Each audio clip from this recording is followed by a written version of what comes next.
Hola amigos, ¿cómo están? Espero que se encuentren muy bien. Aquí estamos una vez más en un capítulo de Pensando la Nación. El día de hoy tenemos a un gran invitado, al señor Santiago, que nos visita desde España.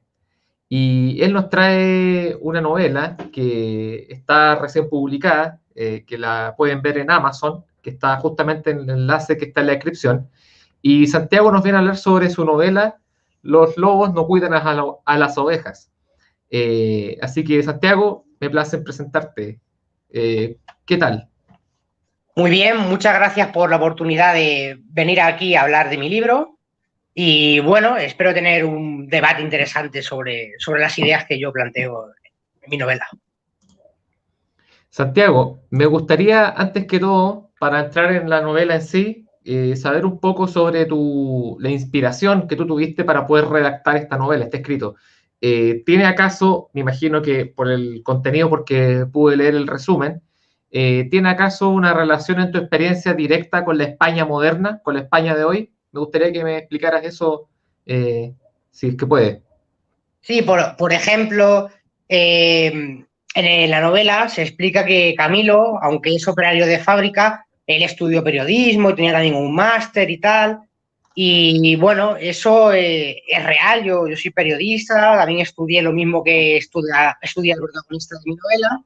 Y ciertamente yo estoy bastante decepcionado porque apenas he tenido oportunidades laborales buenas, más allá de prácticas o contratos muy cortos. Y bueno, sí, básicamente el protagonista, sobre todo la personalidad que tiene al principio de la novela, eh, reflejo muchas de mis maneras de pensar. No todas, claro. Exactamente. De alguna forma te sientes como Camilo en el sentido de que estás rodeado de un mundo o de un entorno que parece estar confabulado y de alguna forma tienes que escabullirte, tienes que empezar a hablar con los que tú puedas para armar una rebelión contra este sistema. ¿Te Sí, has así sentido es. alguna vez te has sentido alguna vez en esa función, en tu entorno más directo, en tu entorno más inmediato?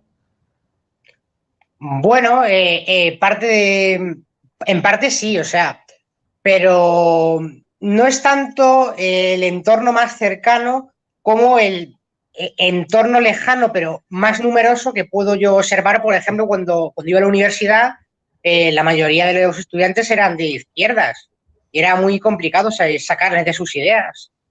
O decías cualquier cosa y te miraban, no sé, como si fueras un facha. Exactamente, exactamente. Aquí ocurre algo parecido en Chile, porque, por ejemplo, cuando tú mencionas algo en los grupos, o en tu grupo de amigos, o en tu entorno universitario, claramente aparece una especie de censura, de una censura. Entonces, no sé si te ocurre allá en España lo mismo, me imagino que sí, porque España y Chile tienen situaciones políticas bastante Sí, similares, eso es. por nuestra cercanía histórica y cultural. Pero lo que pasa es que, claro, inmediatamente no se necesita que el Estado tenga un control absoluto para que la gente actúe como censuradora, como los policías, en este caso, porque la gente ya está adiestrada en este sentido policial, entonces tú dices algo y al tiro la gente empieza como a activar su sensor policial y te empiezan a censurar y decir, no digas esto, esto es como de facho, esto es como de, qué sé yo. Sí, sí, sí, así es. Hay una policía del pensamiento, por así decirlo, y vive en cada ciudadano de izquierdas que no acepta las opiniones contrarias. O sea, el peor enemigo puede ser tu propio vecino. Exactamente, exactamente. Eso comenzó hace, de hecho, digamos que hace unos 10 años en Occidente. Vemos las funas que les decimos aquí en Chile cuando en las escuelas universitarias un grupo de personas coacciona en tu contra por el hecho de que tú estás diciendo alguna idea, o por ejemplo un profesor que tiene determinado pensamiento lo acusan de acoso. Eso pasa mucho aquí en Chile y también creo que ha pasado en Estados Unidos y me imagino que pasa en España. Sí, así es, así es. Aquí cualquier cosa se puede sacar de contexto o exagerar, con tal de desprestigiar al que piensa diferente al pensamiento único, por así decirlo. Sí, perfectamente. Me imagino, me imagino. Oye, y entrando a la novela misma, claro, como señala yo leí el resumen, no he podido acceder a la obra, pero en lo que he podido leer y he podido entender, todo esto se contextualiza en una especie de Europa del futuro o una especie de Europa alternativa, una Europa socialista. De hecho, el nombre es muy Euronia y Euronia del Sur, que me llamó mucho la atención. Esta república democrática que nos hace recordar a las repúblicas democráticas del siglo XX. Me gustaría que me contaras un poco de ese contexto. A ver, en el mundo que yo reflejo en la novela, no es que todos los países sean comunistas, pero, por ejemplo, pues España sí, y aunque no hago mucho hincapié, pues también hay más países de Europa que son comunistas y que ya los desgranaré un poco más en la segunda parte, porque hay una continuación de esta novela que ya estoy escribiendo, o sea, la va a ver. Y va a ser desde una perspectiva diferente porque el protagonista va a ser una mujer. Perfecto, perfecto. Y de hecho, como va a ser una mujer, me imagino que también va a tener que enfrentar algunos dramas propios con el feminismo, porque también tú haces Sí, mención de ese tipo colectivo. sí, sí, claro, claro, por supuesto. Sí, en mi actual novela, en Los lobos no cuidan a las ovejas, por ejemplo, hay un momento en el que el protagonista tiene que ir a una, o sea, un superior suyo le ha invitado a comer y tiene que aceptar. Tiene que aceptar porque si no, en fin, le puede pasar algo, ¿no?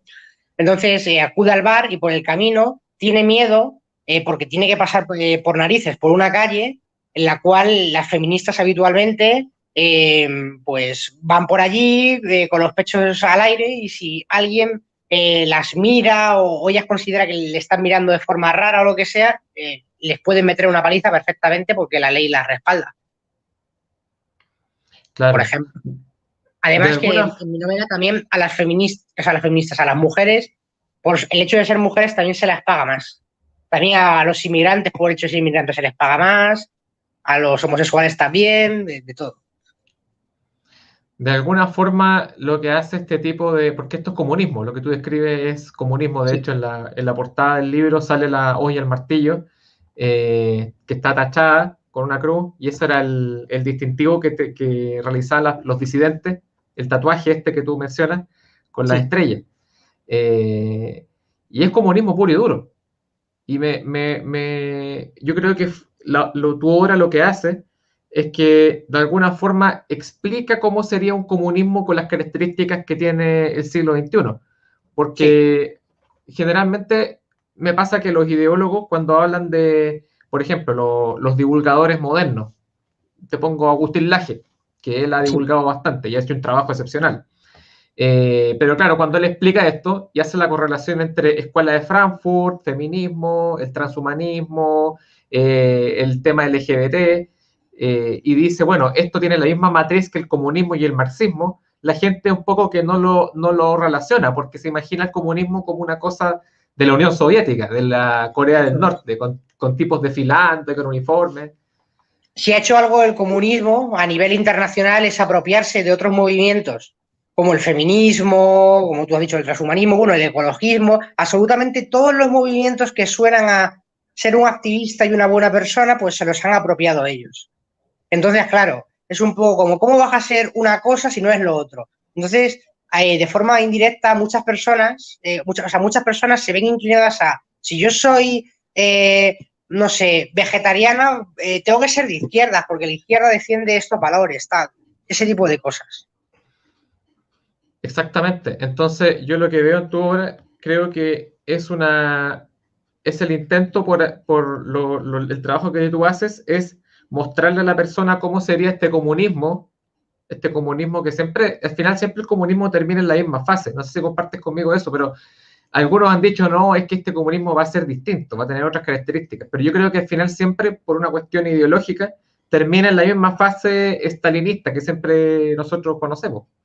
Sí, así es. El problema es que es un modelo socioeconómico y político, como también cultural, que se ha intentado imponer en más de 80 países, nunca ha funcionado y a pesar de ello pues, siguen diciendo que hay que seguir intentándolo porque lo consideran el que es más éticamente correcto, pero claro, si es un sistema que por intentar imponerlo, que vas a fracasar, van a morir un montón de personas y otros tantos van a tener un montón de problemas, pues no merece la pena, es ridículo intentarlo.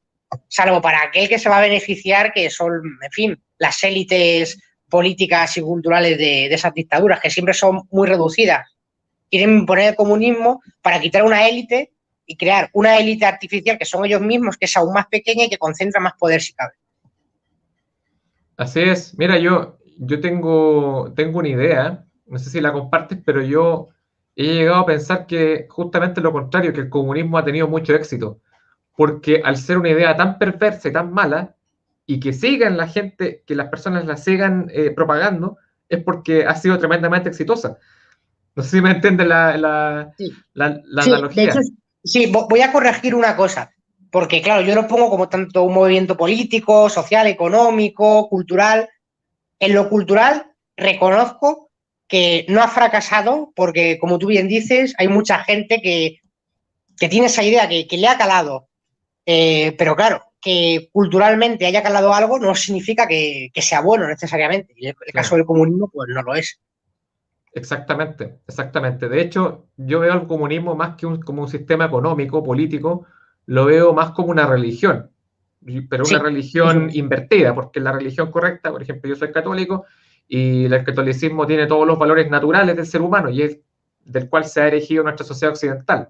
Aunque sea una persona sea agnóstico o no, vamos a convenir de que hay una suerte de valores que nos permiten, nos permitieron haber estructurado esta sociedad. El caso de España es el más emblemático. El Imperio Español y todo su sistema de valores se sustenta de una religión que es la religión de Occidente. Pero esta religión invertida es justamente invertir los valores de Occidente. Pero es una religión, funciona como una religión porque la gente que propaga el comunismo lo cree ciegamente y cree esta cosa como una utopía, como una cosa venidera que va a surgir el nuevo hombre y no les importa el costo. Y lo saben, porque si tú conversas con un ideólogo comunista, un ideólogo que está consciente, él sabe la cantidad de muertos que ha tenido el comunismo, él sabe el hambre que ha propagado el comunismo, y aún así lo sigue creyendo. Sí, así es. Para un comunista radical, que la verdad es que si eres comunista, lo más probable es que seas radical, pienso yo, es una cuestión de fe más que de hechos. Y claro, en mi novela Los lobos no cuidan a las ovejas, yo también reflejo eso, que se ha sustituido al Dios, o sea, a Dios, por el líder, por así decirlo. O sea, el comunismo es la nueva religión y Sancho el Guapo y el Marqués Pájaro, que son los dos dictadores que gobiernan en coalición, que es también una analogía a la situación que tenemos aquí en España, que hay un gobierno de coalición y hay uno de los partidos que es comunista. Y bueno, pues en la novela el protagonista encuentra a un sin techo en el metro que está mendigando y claro, le impresiona mucho porque hacía muchos años que no veía ninguno. El gobierno se había encargado de hacer que desaparecieran los indigentes, pues para que no dieran mala imagen. Y claro, también para que no les dijeran, pues, oye, no está funcionando el comunismo ya que sigue habiendo indigentes. Bueno, ese tipo de cosas. Bueno, pues el caso es que el protagonista decide darle 30 pesos comunitos, que es la moneda que se impone en este mundo ficticio, o sea, en este país en concreto, y bueno, realmente supone mucho esos 30 pesos comunitos porque es como si le diera, para que te hagas una idea, una persona que ganara 1.000 euros, le diera a un mendigo 30 euros así de golpe, pues es mucho. Y claro, cuando se lo da, el mendigo le dice, gracias, que Dios te lo pague. Y ahí sí que se impresiona mucho más aún porque creer en Dios está prohibido. Y claro, decirlo en alto puede ser muy peligroso. O sea, Claro. Claro, o sea, en este mundo distópico, tendría que decir que te lo pague Sancho el Guapo, una cosa así. sí, eso es.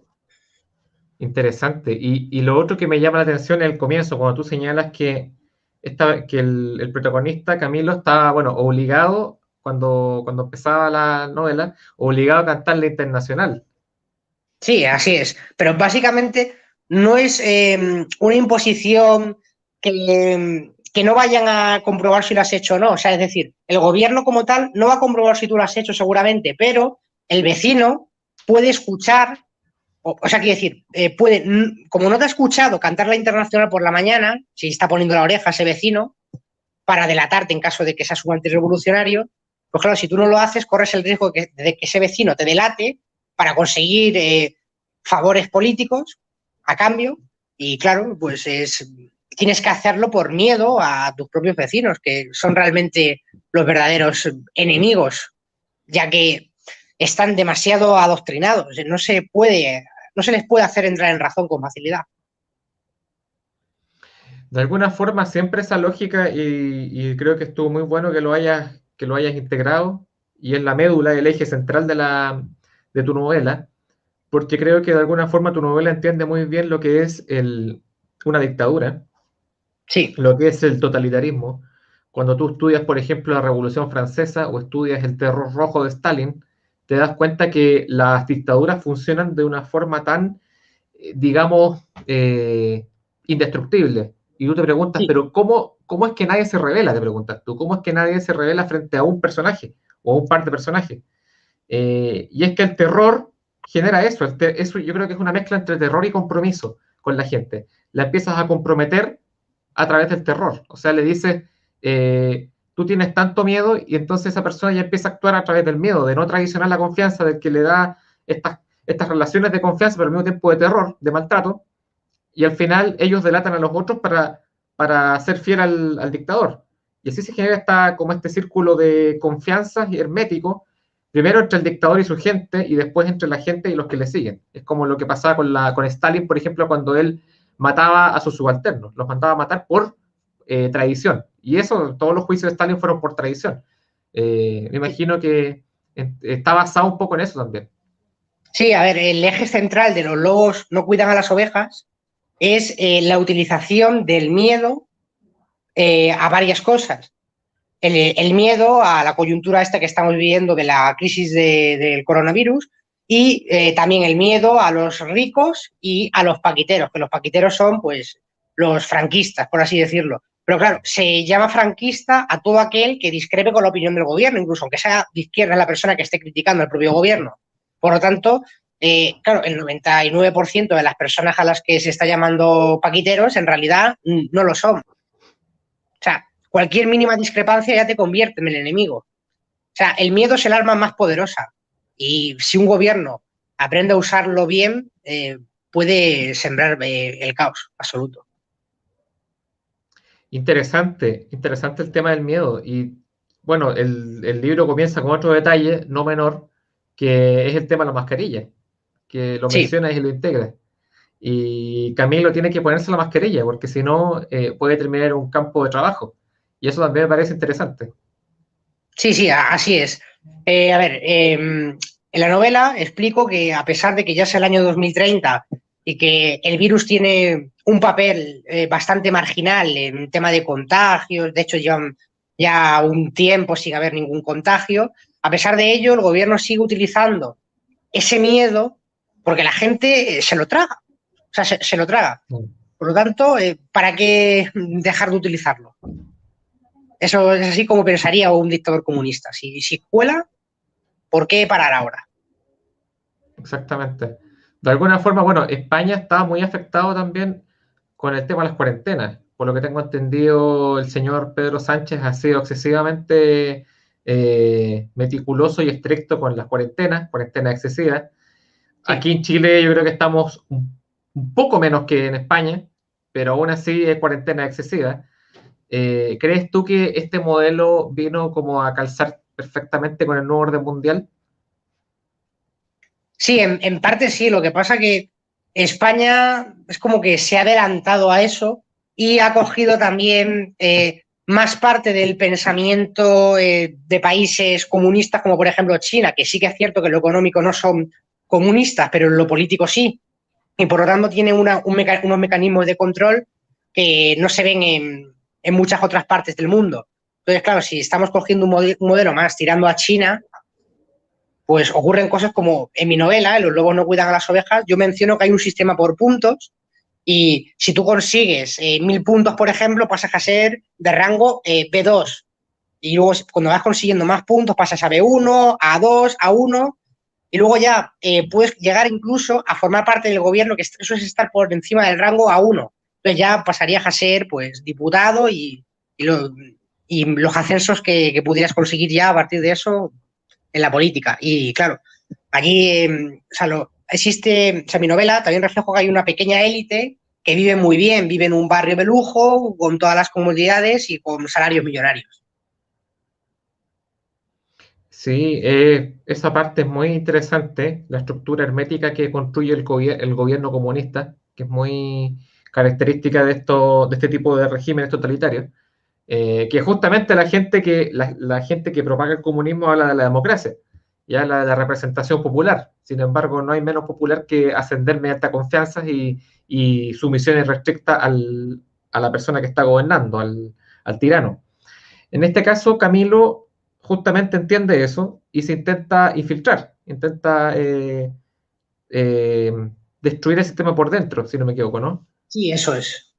Así es, así es. Claro, El protagonista, pues, por una razón bastante casual, o sea, un antirrevolucionario le pide ayuda, le pide que le cobije en su casa porque está siendo perseguido por la Policía Nacional Obrera Patriótica, o PNOP, y bueno, tras aceptar y conversar con él, pues se da cuenta de que puede dar un paso más allá y unirse a la organización a la que pertenece él, al Círculo de las Siete Estrellas, que es una organización que está en contra del régimen. claro. Claro, y ahí es donde comienza a generar confianza con otra gente, empieza a conocer a otras personas. ¿Cómo Camilo empieza a formar esta red? Bueno, no sé si será spoiler que cuentes tanto detalle, pero más o menos a grandes rasgos. ¿Cómo va avanzando esta historia respecto a las confianzas que va generando Camilo, el protagonista, y cómo se va desarrollando esto respecto a una tarea tan difícil, que es penetrar un régimen tan hermético y con tanto control? Bueno, pues o sea, Ramón, que es el antirrevolucionario, antes de marcharse de la casa de Camilo, porque al final acaba quedándose un tiempo para no estar tan en el ojo de mira y poder escapar, pues cuando se marcha le deja una especie como de librito pequeño, tipo manual de instrucciones, por así decirlo, con aquellas cosas que debe realizar tanto para unirse a la organización como para ir consiguiendo sus objetivos de tirar al régimen. O sea, todos los miembros de la organización tienen que saberse el libro de memoria para poder redactarlo cuando capten a un nuevo miembro. Claro. Claro, perfecto. Ahora me gustaría preguntarte sobre algunas referencias. Yo creo que ya conversamos esto y te lo preguntó Sebastián cuando estuvimos Sí. en su canal, pero me gustaría también hacerte la misma pregunta, pero incluir algo más, porque en España bueno, hay varias obras de este tipo, que son de distopia y de rebeliones, por ejemplo, esta vez de Vendetta, que tocamos ese tema en el capítulo anterior. Eh, y también está esta obra que se llama, por ejemplo, La Casa de Papel, que es española justamente. Sí. Todas las obras que han aparecido en los últimos años, aquí en Chile también hay algunas obras cinematográficas que son de rebelión, pero son de rebelión por parte de gente de izquierda hacia un supuesto gobierno totalitario de derecha. Sí, así Que, es. entonces, ¿qué relación tienes tú con esas obras? Me refiero si has recogido algo, si tienes alguna referencia o alguna otra obra de la cual tú hayas podido tener algún tipo de influencia. A ver, mis mayores influencias no son tanto de las obras que critican un régimen de derechas, pero algo sí que hay, claro, evidentemente. Algo sí que hay. Pero mis mayores referentes pues podrían ser 1984 de George Orwell, Un Mundo Feliz de Aldous Huxley, eh, puede ser incluso, yo qué sé, o sea, Sueña a los androides como ovejas eléctricas de Philip K. Dick, que también es bastante buena. Pueden ser pues La Naranja Mecánica, porque también es un reflejo de la violencia y el uso el uso de esa violencia y la incapacidad de cualquier Estado de crear algo que no tenga esa violencia sin comer el cerebro a la población, por así decirlo. También podría ser una buena idea, por así decirlo. Y bueno, claro, referencias que son muchas. Claro, La Casa de Papel yo también la he visto. A lo mejor de forma inconsciente sí que he añadido algún dato, algún detalle que yo haya visto en esa serie, pero así de forma directa no te sabría decir. También, por ejemplo, he leído he visto la serie de El cuento de la criada, que, bueno, también da algunos detalles de cómo sería una sociedad en la que el Estado se hiciera cargo de todo y te obligara a hacer cosas. Pero claro, es también de una perspectiva de que el gobierno va a ser de derechas, ultraconservador, etcétera, ¿sabes? También hay una serie española, a ver si me acuerdo ahora del título, que yo la vi, que alguna referencia sí que he incluido de ella, en la cual hay un virus también, y ese virus es bastante mortal y provoca que un gobierno tipo franquista o hitleriano, aunque no se mencione directamente, lo ponen con esa estética, ese tipo de vestimenta, ese tipo de forma de actuar, por así decirlo. Y pues en esa serie se refleja bastante bien cómo puede ser una sociedad dictatorial. Lo único que yo le hubiera dado la vuelta a la tortilla y hubiera puesto esa historia en un contexto de gobierno más tirando a comunista, porque actualmente con la baja popularidad que tiene cualquier gobierno dictatorial de derechas, es muy complicado que vuelva a verlos, o sea, en el futuro. Por lo tanto, yo creo que esas series y esos libros no reflejan mucho la realidad, y a ver, mi mayor referente es George Orwell, porque es el que encara más decididamente el tema de una sociedad distópica comunista. Sí, de hecho es curioso porque estas películas, de forma creo yo hipócrita, tratan de mostrar las dictaduras como siempre, como tú dices, de derecha o conservadoras, Sí, pero es curioso porque el género distópico está más que nada ligado, creo yo, a una autoridad que comienza a cometer aberraciones humanas, o sea, que comienza como a alterar todo el orden y a imponerlo, imponer sí, ese desorden, ese caos, y a normalizarlo. Por ejemplo, el caso de Matrix, donde la gente estaba conectada y parece que te quedaste pegado tu transmisión. Ahí sí, sí, perdona, perdona. sí. Que te decía que de repente esas obras distópicas como que tratan de retratar unos regímenes que son más antinaturales. Por ejemplo, el caso de Matrix, que la gente estaba totalmente aislada en incubadora y estaba atrapada en este mundo ficticio. Entonces, cuando plantean el mundo conservador es el mundo que ha existido durante miles de años. O sea, no va a venir una autoridad a imponerlo de una forma totalitaria, aunque han habido regímenes autoritarios, dictatoriales, que han tratado de restituir más que nada ese orden. Ojo, restituir. El Sí, caso de Franco, por ejemplo, es una labor de restitución más que de imposición frente al caos. El caso aquí de sí. Chile, Pinochet también.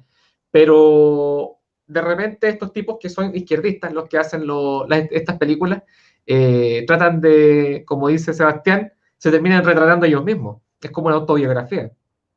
Sí, así es. De hecho, ya me he acordado del título, el título de la serie esta española que te he dicho, que refleja una especie de sociedad como franquista, se titula La Valla.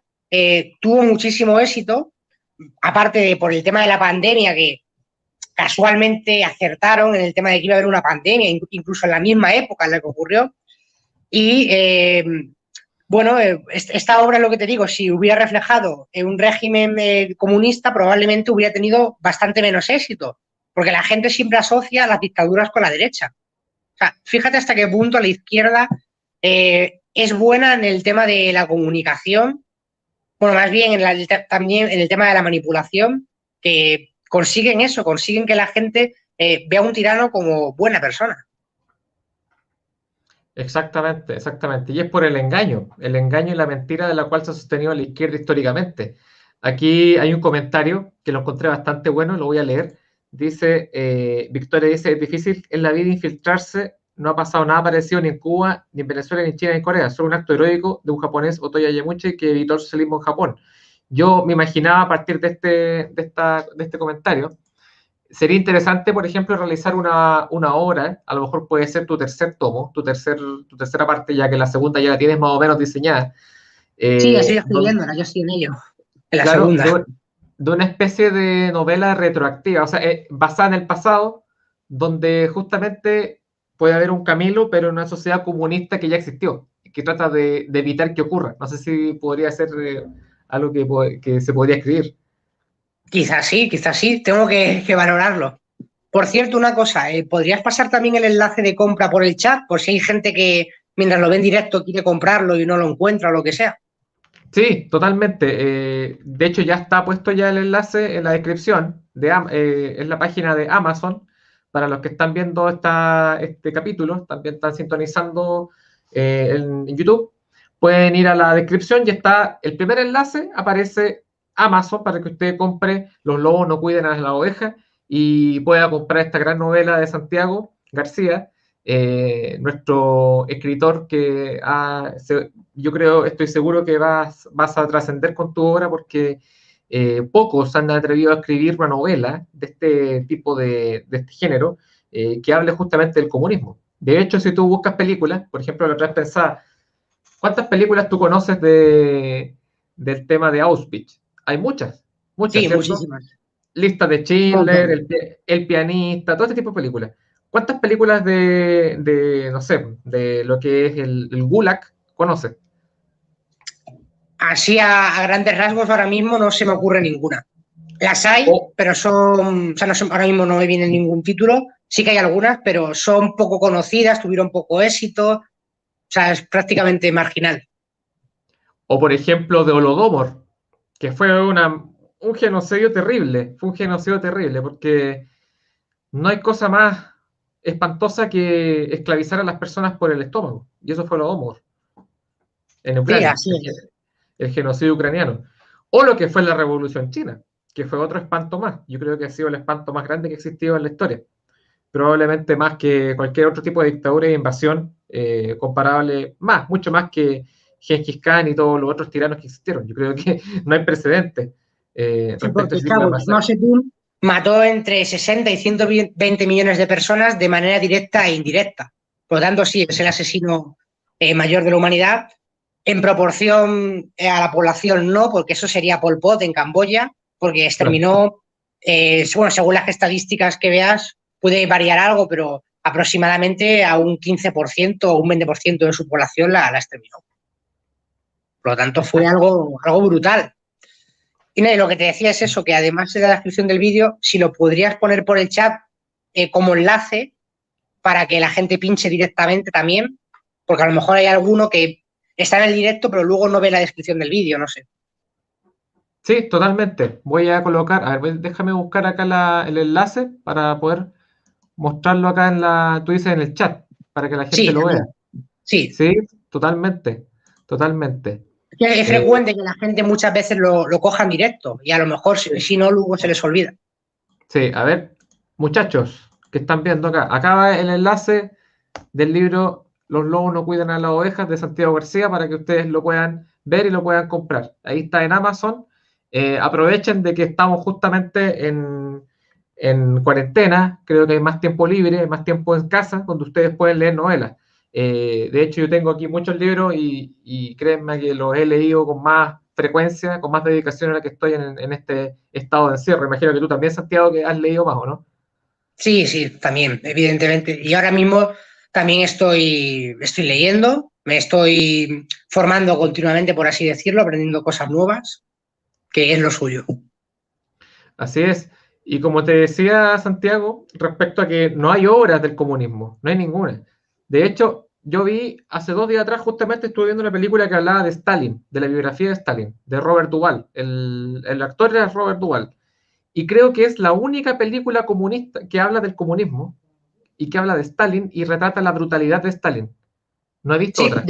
de hecho, te diré que en España, sorprendentemente, hace muy poquito, hace pues como un año más o menos, sacaron una película que no era para criticar al comunismo exclusivamente, pero criticaba tanto al bando republicano como al bando franquista en la guerra civil. La película se llama Hasta que dure la guerra, o sea, no, perdón, Mientras dure la guerra, perdón, y en ella el protagonista es Miguel de Unamuno, que fue un gran escritor de la generación del 98 y que, aunque al principio, digamos que fue un poquito benévolo con el bando franquista, realmente él criticó a los dos, porque Claro, en ambos bandos se mataban, en ambos bandos se cometían exceso. barbaridades. Y por lo tanto, pues es algo que está bien porque refleja una historia que es real y Unamuno, de hecho, terminó sus días pues recluido en su casa con arresto domiciliario por Franco y bueno, digamos que es una persona que no está muy reivindicado ni por la izquierda ni por la derecha. O sea, sí que es bastante conocido Miguel de Unamuno, pero está menos Claro. reivindicado de lo que debería estar. Básicamente por no casar con nadie, ha hecho que también recibiera fuertes críticas por ambos bandos. Interesante lo de Miguel de Unamuno. De verdad que la literatura española es muy buena de ese tiempo. Yo leo harto Ortega y Gasset. Y Ortega y Gasset en La rebelión de las masas también explica muy bien lo que es el colectivismo y el totalitarismo. Yo creo que es una obra magistral que lo explica desde un punto de vista antropológico, digamos, y social, de cómo las sociedades inevitablemente, cuando se vulgarizan, llegan a esta sociedad de masa. Eh, yo creo Sí, que es sí. literatura, porque está, por ejemplo, se ha puesto de moda en la derecha hablar de los autores libertarios. Se habla de Hayek, de Mises, pero creo que Ortega y Gasset, yo creo que para la gente de habla hispana debería ser elemental, ya que a la gente que nos interesa el tema del totalitarismo. Sí, totalmente de acuerdo. Ortega y Gasset es de los mayores filósofos de la España del siglo XX. Básicamente del siglo XX porque Ortega y Gasset nace a finales del siglo XIX y bueno, todas o prácticamente casi todas sus obras y escritos pues son de principios o como muy tarde de mediados porque si no recuerdo mal fallece sobre 1955, una cosa así. Claro. Claro, y todos alguna vez vivieron, toda esa generación es interesante porque fue testigo de lo que ocurrió con la Guerra Civil Española y Sí, con la generación de la Segunda República, que fue espantosa. Aquí, claro, pasa lo mismo, me imagino, que aquí en Chile con Pinochet y la Unidad Popular. Aquí se habla mucho de los derechos humanos durante el gobierno de Pinochet, pero no se habla de la Unidad Popular. Y muy poca gente conoce el tema de lo que ocurrió allá en la Segunda República. Yo he conversado con personas que me hablan de Franco y claro, para mucha gente es como, para mucha gente Hitler, Franco y Mussolini es lo mismo, y la verdad es que no existe una comprensión respecto a lo que ocurrió en la Segunda República.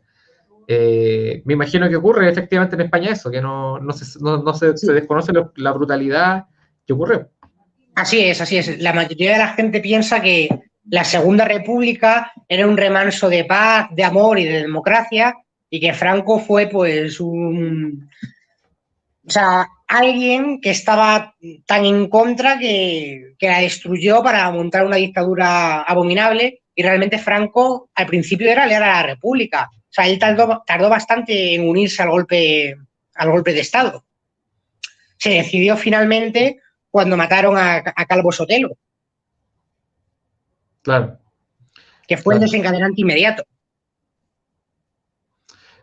Es muy gracioso porque en Chile pasó algo parecido con Pinochet. También era, de hecho, había sido designado comandante en jefe por Salvador Allende. Estaba dentro del gobierno de Salvador Allende en el último mes antes de su derrocamiento. Sí, Y también Pinochet se sumó al final. Estaban los cuatro integrantes de la Junta Nacional de Gobierno y se integra al final. Y la gente decía, incluso las personas aquí en Chile, cuando ya estaba el caos, porque la Unidad Popular también fue muy caótica, la gente que estaba aburrida de los excesos y del hambre y de la escasez y todo lo negativo que ocurrió en ese régimen, le iba a tirar maíz a los militares para que hicieran algo, diciéndoles que eran cobardes. Entonces, eso. Sí, así es. De hecho, una cosa curiosa es que el tema siempre se plantea como que Allende era muy bueno y Pinochet era muy malo, pero hombre, los dos tenían también lo suyo. Y, por ejemplo, Isabel Allende, que es, es familiar de Allende, ¿sabes? Es la O sea, hija, creo claro. que, no sé si era sobrina nieta, una cosa así, ¿sabes? Ah, O la sobrina. escritora, la Sí, la escritora. escritora, bueno, sobrina nieta no, perdón. Era sobrina de Allende. Sí, Y por lo tanto, pues en sus obras, por ejemplo, en La Casa de los Espíritus, pues claro, se plantea todo el tema como que Allende era súper bueno y Pinochet era súper malo y al dar el golpe de Estado creábamos el caos absoluto cuando realmente con Allende se vivía peor. O sea, quiero decir, evidentemente Allende hizo cosas malas, pero al ponerlo desde un punto de vista tan personal, lo exagera hasta el punto de que pareciera, no sé, un Mao Zedong. sí, totalmente, totalmente. De hecho, en Chile, bueno, la mayoría de la intelectualidad está ligada a Allende. Por ejemplo, el poeta más famoso, más importante a nivel mundial es Pablo Neruda, ganador del premio Nobel. Y Neruda le hacía una oda a Stalin, o sea, era un tipo totalmente comunista. Sí, además que Neruda, eh, aunque no se debe juzgar a alguien por eh, lo buena o mala persona que sea cuando es un escritor, porque cuando es un escritor lo normal es que se le juzgue por su obra, pero al margen de esto es curioso que hay mucha gente que se haga comunista cuando también resultan ser malas personas, porque Pablo Neruda tuvo una hija que por un problema que tuvo, no sé si fue una meningitis o qué fue, que bueno, la niña se quedó con graves trastornos psíquicos y la abandonó. Pablo Neruda la abandonó y no se hizo cargo de ella. Claro. Y hablaba de Ah, su hija con mucho desprecio, además. sí, sí, es terrible, es terrible y la gente ahora recién está recapacitando. Bueno, el paso que dimos es que las feministas parece que comenzaron a darse cuenta de que Pablo Neruda no era muy afín a las ideas feministas, porque el tipo tenía muchas mujeres en el mundo. Tenía una rusa, una tipa que era japonesa y una tipa de la India, y las había dejado abandonadas, había violado de una ama de casa que tenía también, una empleada doméstica. No era muy buen, buen esposo ni buen amante, por lo tanto las feministas le han estado quitando el reconocimiento. Eso Sí, por lo es menos positivo. una buena noticia.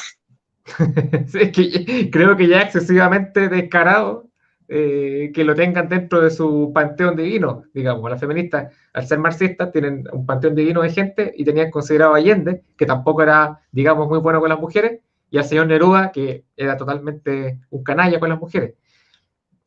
Sí, así Sí, es. me gustaría saber tu impresión, ya yendo al tema más político y contingente. ¿Cómo ves tú el tema de España? Yo en el canal he hablado en varias ocasiones sobre, por ejemplo, el Vox. A mí me encanta Vox, me gusta cómo ha enfrentado al gobierno de Sánchez y cómo se ha abierto una posibilidad de enfrentar este totalitarismo por parte de esta fuerza, que partió siendo, uno de los videos de Abascal sobre un cajón de manzana, y ahora el tipo tiene mucha popularidad y es la tercera fuerza dentro de España. Me gustaría que me contara un poco sobre el devenir de la política española y qué posibilidades ves de que una derecha o un sentido patriota, antitotalitario y comunista pueda realmente disputar el día de mañana en España.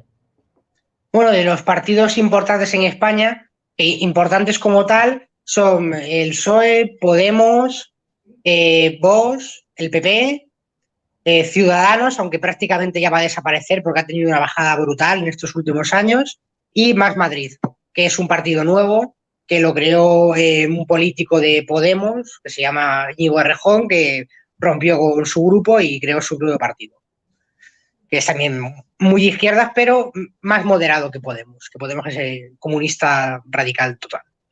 Entonces, bueno, sí, es cierto que Vox está subiendo mucho en intención de voto, básicamente porque es el único partido que se enfrenta a las idioteces progres que han tenido tanto calado estos últimos años Y bueno, en general la defensa de la patria y el acabar con chiringuitos y este tipo de cosas. Entonces, aunque yo no voto a Vox, estoy bastante de acuerdo con muchos puntos de Vox, la verdad. Luego también en el tema del PP, el PP, que es la derecha más votada de España, últimamente ha tenido muchos coqueteos con los progres y está, digamos, uniendo su discurso cada vez, o sea, llevando su discurso cada vez más a la izquierda para no ser criticado por la izquierda, como así va a ser criticado, es decir, es absurdo. Entonces hay mucha gente que está desencantándose con el PP y está pasándose a Vox, también de otros partidos, claro. Y una excepción, bueno, entre las pocas que hay, es Isabel Díaz Ayuso en Madrid, la presidenta de Madrid, rompe con bastantes tendencias actuales del PP y se posiciona más por acabar con todos los chiringuitos que pueda y también con toda esta deriva totalitaria que está teniendo nuestro gobierno, porque en España el PSOE en coalición con Podemos, desde que empezó la pandemia, la han utilizado para intentar imponer una dictadura comunista, incluso han intentado cambiar los criterios de elección de los jueces para poder controlarlos ellos, que es algo que al final no ha salido, o sea, no ha funcionado porque los jueces se han unido y han protestado enérgicamente contra esta propuesta y al final, pues no ha salido. Y el PP, por ejemplo, cuando hace acuerdos con el PSOE, pone como condición sobre todo para pactar el presupuesto, o sea, los presupuestos generales del Estado, pone como condición que esto siga paralizado como está ahora y que no salga adelante, porque sería un paso atrás en los derechos democráticos. Además de esto, pues en general el control que hay, el haber puesto un estado de alarma, cuando para poner todas las restricciones que hemos tenido, que hemos estado prácticamente como en China, hace falta el estado de excepción. No vale con el estado de alarma, es decir, el estado de alarma que tenemos es ilegal, pero parece como que da igual. Sí, sí, claro, tú señalas el estado de excepción, es como acá, claro, acá estamos en estado de excepción, que viene siendo como el estado de alarma, pero por ejemplo, cuando, bueno, el caso de Chile fue bastante más caótico que en España, porque nosotros además tuvimos una revolución y todavía estamos en eso. Entonces, aquí en Chile, ¿qué ha pasado? Que el gobierno ha tratado de ocupar la cuarentena a favor de sí mismo para justamente controlar sin controlar. Porque a este gobierno le pasa lo mismo que es de Renovación Nacional, que también es como una especie de PP, es lo mismo, la misma figura. Y en la coalición que se llama Chile Vamos, que son varios partidos de centro derecha, entre comillas, básicamente dicen lo mismo y hablan lo mismo que la centro izquierda y la izquierda radical en algunos casos, en algunos puntos. Entonces ocurre exactamente lo mismo que en España. Y claro, los que votaron por Sebastián Piñera, que es el presidente actual, le dicen que es un cobarde porque no ha enfrentado la revolución como corresponde y efectivamente lo ha sido, porque no ha aplicado el estado de sitio cuando, por ejemplo, miles de tipos terroristas incendiaron toda la infraestructura del transporte de metro, cuando ahí se debió haber aplicado estado de sitio, por ejemplo, que era la figura que correspondía. Hizo estado de excepción, que también estuvo bien, pero duró un par de semanas y después a los militares los devolvió al cuartel. Entonces, ¿qué pasó? Que después vino la pandemia y le cayó como anillo al dedo, como se dice, porque a través del control ha mantenido la revolución, digamos que, entre comillas, estancada, porque ha seguido, y los tipos se siguen juntando y siguen haciendo desmanes, pero un poco menos intensa. Pero ¿cuál es el problema? Que han pagado justo por pecadores, y la gente decente que trabaja también ha tenido que estar encerrada. Sí, aquí en España la situación desde que empezó la pandemia ha sido bastante caótica, sobre todo porque poco antes de imponer el estado de alarma, todos los medios de comunicación y todos los políticos le quitaban hierro al asunto, incluso animaban a ir al 8M, a la manifestación. Y incluso el director del Centro de Alertas y Emergencias Sanitarias, que en nuestro país, en España, es Fernando Simón, él, cuando le preguntaron, usted, si su hijo le preguntara si está bien que vaya teniendo en cuenta la situación actual de pandemia que hay, él dijo que le diría a su hijo que haga lo que quiera. Y estoy diciendo que cuando se lo preguntaron, que fue poco antes del 8M, fue a lo mejor 1 o 2 días antes, ya en España había muertos por la pandemia, había centenas de contagios y la situación era ya mala. Pero claro, la gente decía en plan, no, pero es que el machismo mata más que el coronavirus. Y luego, mira, hemos llegado a ser el país del mundo con más muertos por millón de habitantes. De hecho, actualmente no reconocen ni siquiera 80.000 muertos, pero según las estadísticas serían más de 120.000. De hecho, yo conozco a varias personas que han perdido familiares o conocidos por esta pandemia. En mi familia no ha muerto nadie, pero también ha habido gente hospitalizada como mi padre y mi abuela materna. Mi padre al principio de la pandemia, que de hecho le colocaron con un señor mayor de 76 años, que estaba bastante mal el hombre, y obviamente estaba para ingresar en UCI, pero le pusieron junto a mi padre, que mi padre era un paciente leve, o sea, tenía pulmonía bilateral, pero no llegó a estar en UCI ni nada. Y ese señor, pues, estuvo unos días y luego se murió. Se murió y no, claro, ese señor estaba para que le intubaran. Ese señor estaba para que le dieran un respirador, pero no se lo dieron. O sea, en España dejaron morir a un montón de ancianos. No es que ni se los atendía prácticamente en los hospitales, salvo que estuvieran muy leves, muy difícil. Y la residencia, literalmente, Pablo Iglesias, que es el de Podemos, se hizo responsable de las residencias, o sea, dijo que era responsable, luego ya, cuando pasó todo esto, dijo que él realmente apenas tenía poder en ese puesto. Y bueno, en las residencias no se derivaba nadie a los hospitales. Al principio de la pandemia, o sea, al principio del confinamiento, por lo menos durante marzo, no se derivaba a ningún anciano al hospital, salvo que tuvieran un seguro privado, porque ahí les mandaban un hospital privado.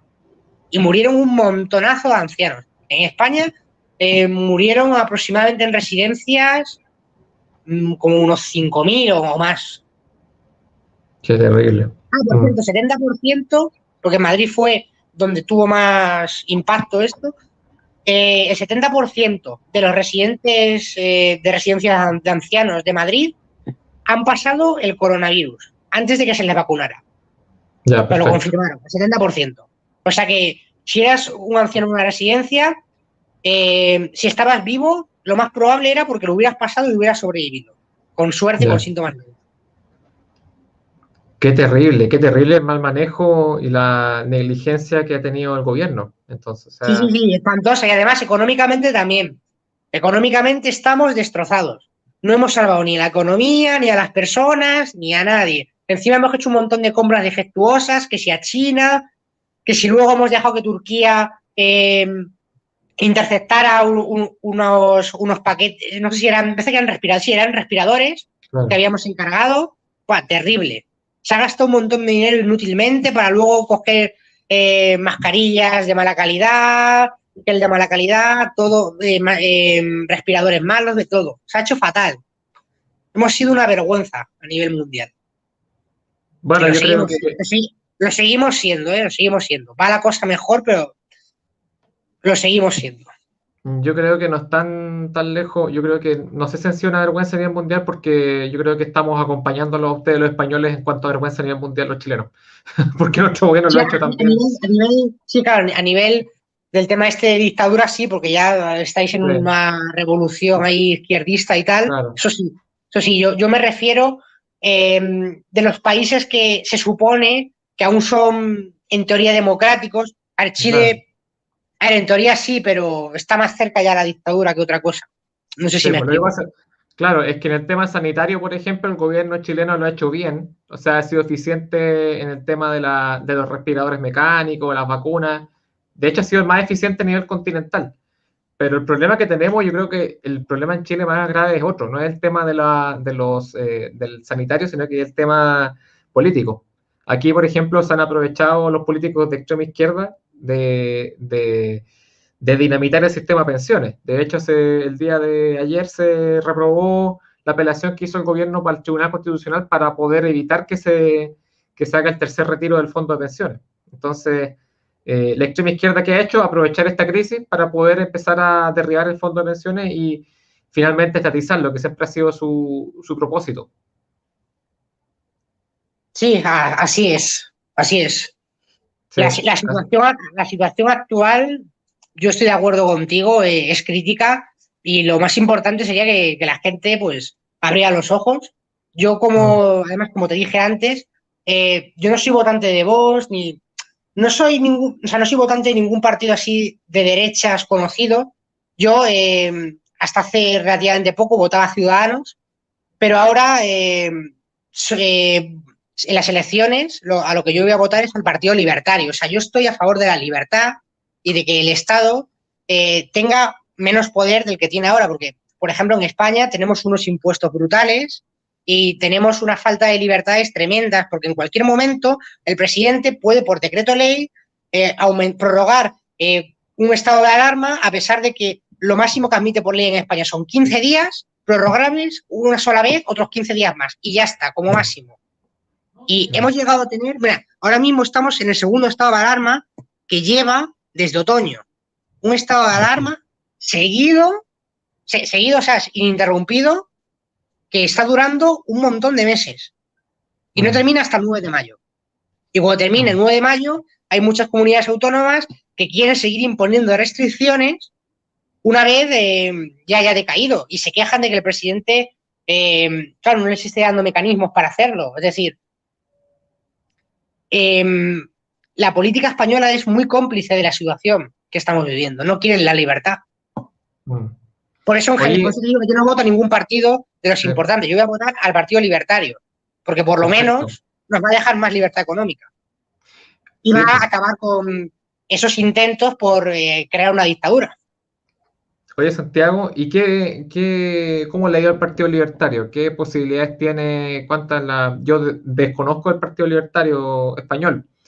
¿Cuántos escaños tiene en el Congreso? ¿Cuántos políticos tiene? ¿Cuántas posibilidades tiene de tener, de ganar estas elecciones? Me gustaría que me contaras un poco de eso, del partido que estás apoyando. El Partido Libertario en España, hasta hace nada, era bastante marginal, pero en estos últimos 2-3 años hay mucha gente que está acumulando más con sus ideas, sobre todo por difusión de algunos youtubers como Libertad y lo que surja, por poner un ejemplo, que es el más conocido a nivel español. Perfecto. Y a ver, en las anteriores elecciones en Madrid, el Partido Libertario, yo te digo, consiguió, si no recuerdo mal, unos 1.400 votos, o sea, son muy pocos. Pero yo creo que en estas elecciones va a conseguir bastantes más, aunque va a ser una fuerza aún bastante marginal. Pero claro, como dice la gente, no, pero ¿por qué vas a votar a un partido que no va a ganar? Bueno, pero también Vox en un momento fue un partido marginal y ahora tiene muchísimos escaños. Claro. Entonces, no creo que sea una razón para no votar a un partido si crees que es el que va a hacer lo mejor. En algún momento podría triunfar. Sí, me parece bien la apuesta. Finalmente estás haciendo que la fuerza que tú validas esté creciendo, no de repente apostar a la política convencional. Eso me parece que es una buena apuesta. Aquí nosotros tenemos el republicano, que vendría siendo como Vox, y hay algunos otros partidos pequeños que han estado surgiendo, y siempre mi idea es generar un gran sistema de alianza de partidos. Yo siempre he sido la idea de que la amenaza es tan grande, que va a haber un momento que en la política formal al menos nos vamos a tener que poner de acuerdo las distintas vertientes, digamos, de la derecha, digamos, libertarios, conservadores, nacionalistas, porque si bien a lo mejor hay cosas que son irreconciliables, pero en términos electorales, de poder competir contra la fuerza comunista que es realmente totalitaria y es todo lo malo que encarna, en algún momento creo que se podría llegar a un acuerdo. No sé qué piensas tú respecto a, eventualmente, no sé, porque el Partido Libertario crezca, pero necesite de hacer una alianza con Vox. ¿Te parecería una buena idea? Sí, claro, por supuesto. Yo pienso que el problema de la derecha es que no saben, por lo menos en España, actualmente sobre todo, no saben unirse. O sea, hasta dentro del propio partido hay demasiada discrepancia con la opinión. Por ejemplo, en el Partido Popular tenemos a una política que se llama Cayetana Álvarez de Toledo, que le dio una buena lección a Pablo Iglesias al señalarle, pues, que su padre militó en el FRAC. Entonces, se lo señaló porque el mismo Pablo Iglesias también lo ha dicho en más de una ocasión. Y bueno, evidentemente, como te imaginarás, Cayetana, al mencionar eso, pues entró un poco más en detalle y le llamó de todo, ¿no? En plan, de usted, que se burla tanto de mí, llamándome la marquesa, tal, piensa que le importa a usted tanto la herencia, usted sepa la herencia que tiene usted también. Y claro, Pablo Iglesias pues se enfadó mucho, se lo notificó a su padre, aún sigue vivo, el padre la demandó, bueno, pues se llamó un circo tremendo y a Cayetana se la apartó de, o sea, o sea, el dirigente del Partido Popular, que es Pablo Casado, que es bastante tibio y bastante de querer adular a los progres en algunas ocasiones, pues la apartó bastante, digamos, de su posición a Cayetana. Y bueno, a ver, sigue en la política, sigue en el PP, pero la cesaron de su puesto. O sea, la cesaron de portavoz. Qué tontera más grande, una persona que está haciendo su trabajo bien, en el fondo. Sí, eso es. Sí, sí. Qué lamentable. Bueno, para ir, mira, vamos en la hora ya y por lo que tengo entendido tú estás allá de madrugada. Ya son Sí, son cerca de las 2 de la madrugada ahora mismo. Ya. Las 2.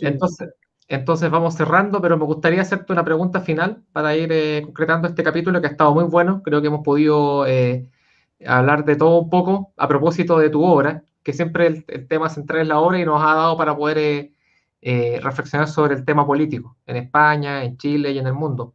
Me gustaría, como para ir terminando, que a lo mejor del mismo libro y basado en la experiencia del protagonista, de Camilo, que me imagino que en su trayecto de rebelarse contra este sistema y de escalar y por dentro de rebelarse desde adentro del sistema, él tuvo que tener una actitud bastante firme, porque tú te infiltras al sistema, pero el sistema te va amarrando, digamos, con tentaciones, con la corrupción, etcétera.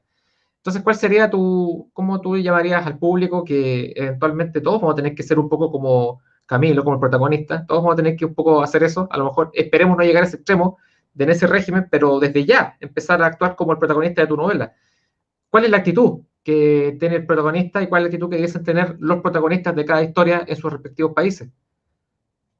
Bueno, yo considero que, aunque ya te he dicho que en muchas cosas Camilo, que es el protagonista, tiene la misma personalidad que tengo yo, realmente reconozco que si me viera en su situación me costaría mucho simular que soy partidario de las políticas comunistas. Pero sí, podría ser una estrategia útil. Podría ser una estrategia bastante útil.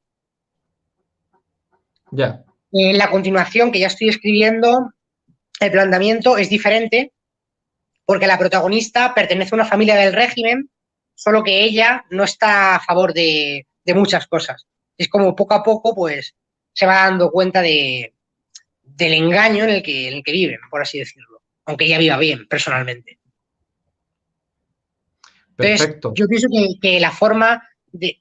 Hay una cosa principal que reflejó la novela, aparte de la utilización del miedo, también que cuando se consolida una dictadura comunista es prácticamente imposible acabar con ella. ¿Por qué? Porque pensemos en Rusia, ¿vale? Tienen bastante libertad económica, pero en lo político siguen siendo comunistas desde hace 103 años. En China desde hace 42 años. En Corea del Norte desde hace 68.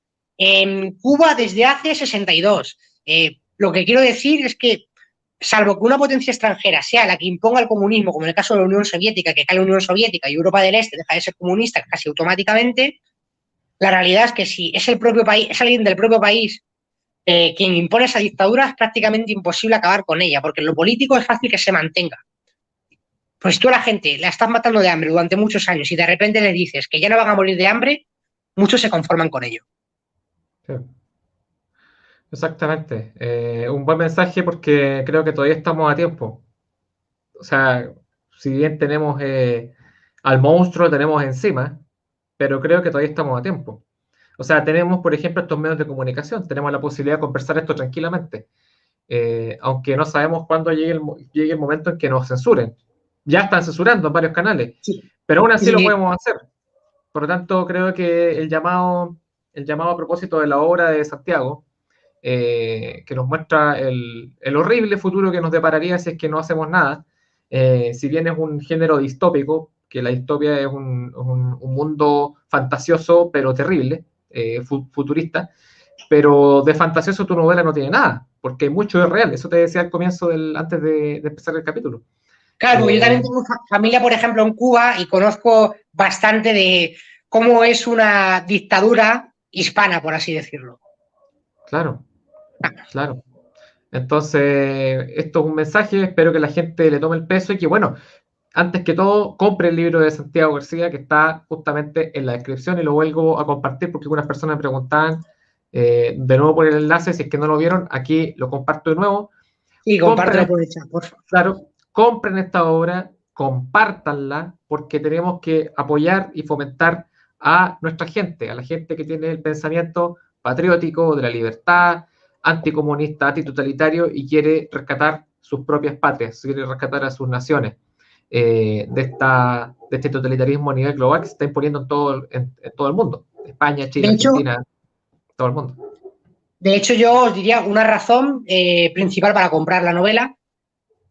Yo soy el primer escritor que hace una novela, en este caso Los lobos no cuidan a las ovejas, en la cual se critica y caricaturiza al gobierno actual de España. O sea, no se ha hecho antes, ni en España ni en muchos países, por lo Claro. menos en el siglo XXI.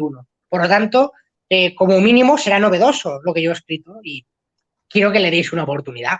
Y que lo que más me interesaría es que en algún momento, si la compartís mucho, que también os incito a que la compartáis, eh, llegase a viralizarse tanto que una persona de izquierdas también pudiera leerla, que ya ha habido alguna persona de izquierdas que la ha leído, ¿vale? Pero que hubiera más gente de izquierdas que la leyera y a lo mejor alguno después decidiera informarse mejor y a lo mejor cambiase su manera de pensar gracias a los hechos, los datos y lo que se puede ver, no lo que pregonan los comunistas, que es al fin y al cabo una quimera.